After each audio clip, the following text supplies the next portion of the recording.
everybody, I am Lou, the Rocker Witch. Welcome to my channel if you're new here, and if you are not, welcome back. Thank you for being here. Today I'm going to be doing a review of the Dream Weavers Oracle. This is the latest deck by Colette Baron-Reid. The illustrations are by Joel, and I hope I don't pronounce this wrong, Nakamuro. I hope I'm pronouncing that right. My apologies if I'm not. So I have been doing unboxing videos or walkthrough videos, but I kind of want to shift focus more to doing reviews because I think they're a little more useful, as much fun as an unboxing video is.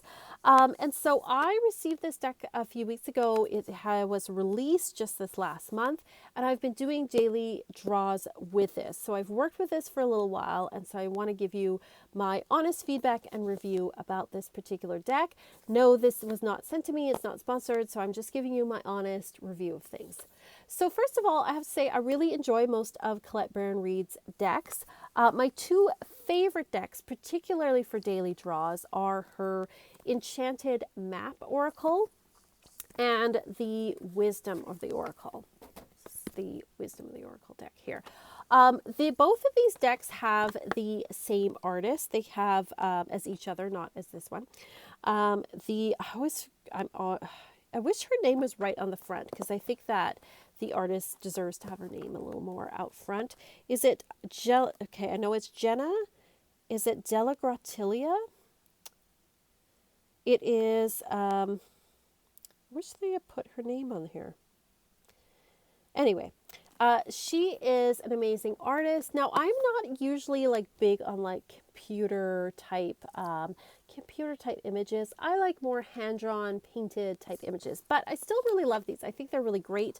Both of these decks, I love the artwork in them. I love, these are older Hay House decks, so they have the glossy cardstock with the gilded edges, which I really, really love, and I'm very sad that they moved away from it. But there we go, shiny edges. I know not everybody likes the shine, but anyway, I'm just saying this because this is kind of what I'm comparing this to. This is what I'm used to. This is what I expect out of a Colette Baron-Reid deck. So this one's a little bit different. She has been working with a different artist, and that's fine. I think it's nice sometimes when people want to change things up. They want to do something differently so that's not kind of the same old, same old. So she has here this new artist that she's working in. This is a Hay House deck. So let's get to the specs first of all. We have here our typical Hay House box, nice and sturdy, so great for keeping your decks in. I do love that it's got the little finger thing in here. It's a problem when they don't have that, so that's good. And then they've got, for the design, they have a nice little saying in the top of the lid. It says, "You are the magic you are looking for." And then in the bottom of the lid too, there's another one. It says, "You are more than you know, meant for a magical, meaningful life." And I kind of like that a lot more. Publishers have been paying attention to the design of the inside box. It's not a huge thing, but it's just like kind of a nice little touch. So typical Hay House kind of deck as far as like the box and everything, nice and sturdy for keeping your cards in, so that's great. As always, we have here with the Hay House decks a book that kind of sits nicely in here. It is your typical Hay House book. There's not like a ton of things to say about it. It's got here a little introduction of like how to read cards, and then you've got a couple of little spreads to work with, 2 and 3 card. And then you've got here the meanings of the cards. So you've got the number and the name, essential meaning, and then there's a whole breakdown of what the card means. Now, I have to say that with this particular book, one drawback for me is I really liked it in the other decks where they had the thumbnail, even if it's just like a little black and white thumbnail, so that you can confirm visually, yes, I'm talking about the right card. The other thing I kind of miss is one thing I really loved with the Wisdom of the Oracle is that it has the meaning of the card, but then it also has it broken down into like relationship, prosperity, and then there's a reversed meaning as well. I really like when there's reversed meanings because it adds nuance to that particular card and to that reading, whereas just having a right side up meaning, I mean, there's nothing wrong with it, but I really like when there's a reversed one too. I think it's great. So one drawback I think with this book is I wish it had more meanings in it. And I wish that it had the thumbnail picture as well, but it's probably a cost-saving measure because then they can get away with having a bit of a thinner book without all of those extra things. So not a huge thing, but just one thing that I kind of noticed. So card-wise, when it comes to the cardstock, it is the typical Hay House stock that they have right now. It's matte cardstock. I know people like matte cardstock because it photographs better. I'm not on the matte board game. I'm not huge on the matte cardstock. I find the glossy cardstock helps the colors to really pop. I think it shuffles better. It feels better. It is easier to kind of like fan out, spread out, and also practicality when you're doing readings for others. You need to be able to pick up the cards quickly and flip them over. And I find sometimes with matte cards, they get a little bit stuck. They're not as slippery. They don't move around quite as much. Now, this isn't the worst. Like, it's not as bad as some of the others. Some of the ones that have the kind of rose petal feel, I find like more difficult to work with. They feel great. Like, they feel lovely, but they, as far as like when you're just putting your hand on the card, but when it comes to actually working with them, not always the most practical. So this does not have the rose petal. It just has sort of like a basic sort of just matte kind of stock. There is no gilded edges. Again, I understand this is a cost-saving measure. I do miss my gilded edges though. I really like gilded edges. Even like a nice colored edge sometimes just adds that little something. Again, not the end of the world, just me being like fussy about things. So let's get to thickness is, it's your typical Hay House. I wouldn't say it's super thick. It's not super thin either, though.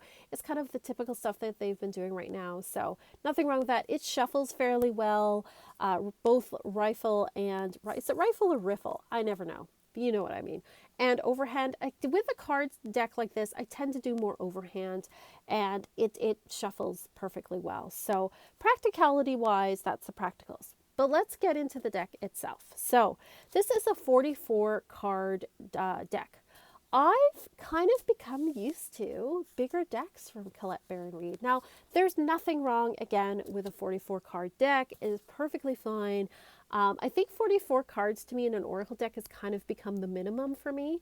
If it's less than that, like a 36 card deck, I'm like, ooh, I don't know about that, But 44 is kind of the minimum, but I've become used to, for example, Wisdom of the Oracle has, I think it's like 68 or something. It has got like quite a number of decks in it, or cards in it. Oh no, it says here, it's a 52 card deck. I thought it was bigger, but it's a 52 card deck. This one, the Enchanted Met, is 54 cards. And so these are like, they're 52 cards. They're 54 cards. There's a lot of cards in here. I think the one I was thinking of is the Animal Spirit one has, I think, 60-something cards. And so I'm used to these like chunky decks with lots of meanings that have like reverse meanings that, there's a lot in them. And so I was a little like, oh, I wish it was a chunkier and bigger deck. Now, I have been pulling a card every day with this deck and doing some readings with it, so I've worked with it like a fair amount. I'm going to comment first on the artwork. So this is not a criticism of the artist. It just isn't my taste, we'll say. So the artwork itself, I'm going to show you some of the artwork. So that's what that looks like there.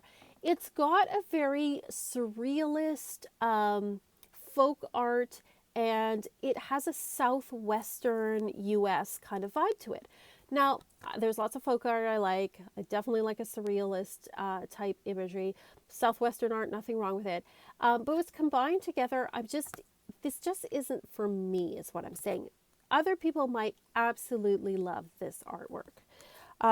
All of these images are based on dreams, so that lends to their surreal type quality. So what would happen was Colette Baron Reid would have these dreams, and then she would tell them to the artist, and then he would make them, and they would kind of collaborate that way. So I do understand that these are very much based on dream imagery, so they're going to be quite surreal. But I'm just saying that this art just isn't quite my taste. It is, I don't know, it just doesn't work terribly well for me. Some of it is a bit creepy, to be honest to me. There's one here that I'm going to find that I was like, Ew, I don't think I really like that very much. Um, I had it right at the front, and now I don't have it anymore. Where is it here? It's got a bunch of bugs on it. We'll put it that way. Yes, here it is. Okay, I found it. I found it. Thank you for your patience. So this to me is kind of creepy. Now, the demeaning itself is fine. What it says is if the wild ones come with sticks, and it's about not beating yourself up, not letting those negative messages get into your head, which I mean is a nice message. But I don't know, this image just kind of creeps me out a little bit. I'm a little like, it's a little too bugular for me. Um, there's one here with whales. I mean, I love whales and all. Again, just not my speed. There's one here with a Sasquatch. Again, I nothing against Sasquatch or anything, but not my thing. Some are definitely more lovely than others. Again, this one also creeps me out. I don't know. There's something about the egg beater hammerhead shark that kind of, I don't know, isn't doing it for me. Same with this. There's a lot of talk about beings called the weavers, which is not something that, again, nothing wrong with that, but just not part of like what I guess my cosmology of the world. Yeah, like this one too kind of creeps me out with the fish with people faces. I don't know, that kind of creeps me out a bit. So I guess what I'm trying to say is the art isn't for me. There are going to be people who absolutely love this artwork who are like, yeah, this is amazing. Bring on the weird fish and, the teapot faces. Like, there's going to be people who are like, this is amazing. And that's great. I mean, not everything's for me. And that's totally okay. And I'm not going to love like every piece of art out there. Some things are for some people and not for others. Totally fair. This one creeped me out too. The image on this one creeped me out as well. With this one, the titles as well, just so you know, are they're not in the same spot. They are sort of incorporated a bit into the artwork. Like this one here is down the side. This one here is across the top. This one also a little creepy. So the artwork is and I was like, no, I'm going to give this a chance. And the meanings of the cards are fine. Like the meanings of the cards are nice. Like when I've been working with the cards, it has definitely been like, oh yeah, okay, I can definitely see the meaning of that. But I do have to say that the meanings are very similar in some ways to some of her other decks. And that's not a surprise. It's coming from the same Oracle deck creator. So some of those meanings are kind of going to be quite similar.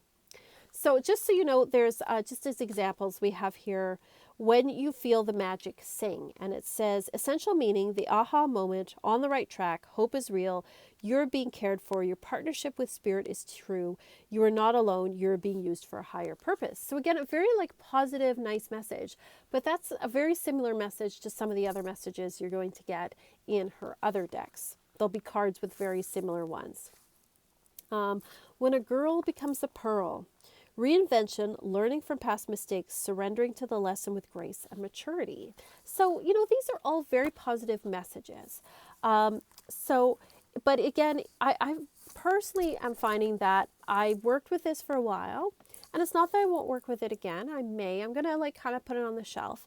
But I do find that I am more attracted to working with Wisdom of the Oracle and the Enchanted Map. I like the art. I think the art is a little more maybe my style, a little more sort of positive, I find. But maybe that's not a good word. Maybe not personally as creepy. I just found the other deck, some of the images a little bit off-putting and creepy. And that's just me. Because again, there's certainly some people who are like, that's amazing. But I find that this deck has, this is the Enchanted Map, which is what I'm working with on my altar right now, has more of a positive vibe. Even the ones that have more challenging meanings, I think the artwork is just a little more gentle. Quite like it. This is the older version. There is a newer version with matte cardstock and without the borders. I have the older version here. Just trying to find some here. Oh, this one I really like. like I don't know. I think what this comes down to for me is that I find the artwork on the Dreamweavers is not to my taste. It might very well be to your taste, and in which case I would say, yeah, it's a good deck. I think the meanings are great, and if you love her other decks and you love the meanings in her other decks, you will probably really like it. I guess what I'm just trying to say is because the artwork's a bit off-putting to me, it is not. It's not a deck. It's not a deck for me. And maybe somebody I know will love it and I'll give it to them or whatever. But it's nothing against Collaborating Read because her decks are wonderful. And this again, all the meanings, like I said, are very positive and wonderful. Nothing against the artist as well. As an artist, I can tell you we all have our own art styles, our own tastes, and not everything is going to be for you. And that is totally okay. So yeah, I mean, it might be for other people, but just not a deck for me. So let me know what you think. Is this a deck that you are loving the artwork of? Is this a deck that you have on your list? Is it a deck you've been working with? Let me know what your thoughts are, and let me know if you want me to do some other reviews as well, or if you prefer the unboxings. I do have the Enchanted Lenormand that I like to do a review of. I have the Ciro Marchetti has a Lenormand deck that came out recently that I want to do a review of. I also picked up the Tarot the Owls. I want to work with that one a little bit. And I also got Kyle Gray's Gateways of Light Activation Oracle that I'd like to work with and do a review on. So let me know what your thoughts are. Again, if you want to check out my Patreon, please come check out my Patreon because it helps support me while I do all of this. I do weekly tarot scopes, weekly astrology reports to help you plan your week. I also have on the Coven level, we do tarot, astrology, and witchcraft videos, spell of the month videos. Or if you want a reading from me, you can check out my Etsy shop as well. So thank you again. You guys are the best. Thank you for all of your love and support. And as always, peace and love and light.